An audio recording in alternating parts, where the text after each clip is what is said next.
Let me start with the hard truth. If you are preparing for PT in 2026 using the same methods people used even a year ago, you are probably wasting a lot of time. Not because you are lazy, not because your English is weak, but because the test no longer rewards the same preparation style. For a long time, PT preparation was mechanical. Students relied on templates, memorized structures, repeated questions, and shortcuts that promised fast scores. And to be fair, that approach worked earlier. But PT today evaluates responses very differently. The test has moved closer to real communication, and the scoring system is now much more stricter and much more precise. So let's look at what no longer works and what works better now.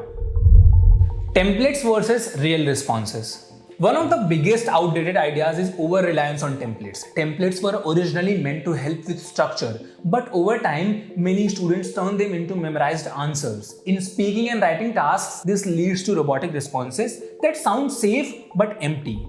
What works instead in 2026 is using structure without memorization. You still need a clear beginning, middle and end, but the words inside that structure must come from your own understanding of the task. Short, flexible structures combined with real content score far better than fixed templates repeated word for word.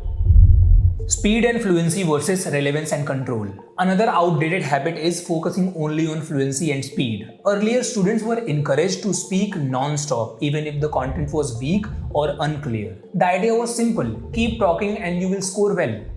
What works now is controlled fluency with relevance. Speaking smoothly about the wrong idea does not help anymore. Your response must stay connected to the task prompt. A slightly slower but well-focused answer scores better than fast speech filled with irrelevant ideas.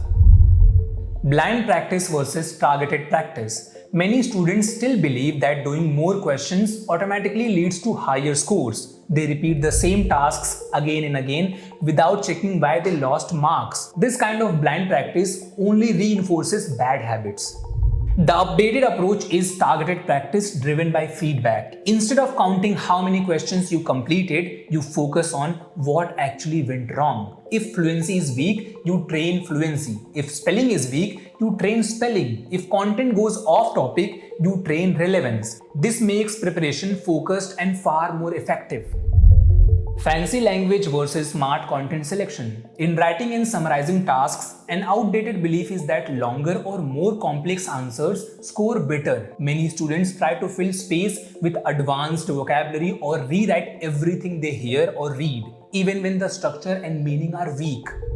What works in 2026 is clarity and smart content selection. One clear idea per paragraph, accurate key points, and strong logical connections matter far more than fancy language. Shorter, well-organized responses with relevant content consistently score better than long, unfocused answers. Ignoring feedback versus using feedback as a guide. Earlier, feedback was often ignored or treated as optional. Students focused only on mock scores, but in 2026, feedback should guide your entire study plan. And after every attempt, you should ask one question: what went wrong and did I fix it next time? This single change can dramatically improve consistency and confidence. Test tricks versus real English exposure. Finally, we are talking about this. An outdated belief is that PT can be cleared without real English exposure. Students rely only on question practice. What works now is combining test practice with real English, listening to natural English, reading structured content, and practicing spontaneous speaking all directly support PT performance. PT has not become impossible, it has become more honest. The goal in 2026 is not to abandon structure. The goal is to stop memorizing and start applying. When your preparation matches how the test is actually evaluated, your score becomes stable, predictable, and achievable. If you want a detailed 15-day PT study plan, watch this video by clicking here. And for more updated PT strategies and preparation tips for 2026, make sure you subscribe. I will see you in the next video.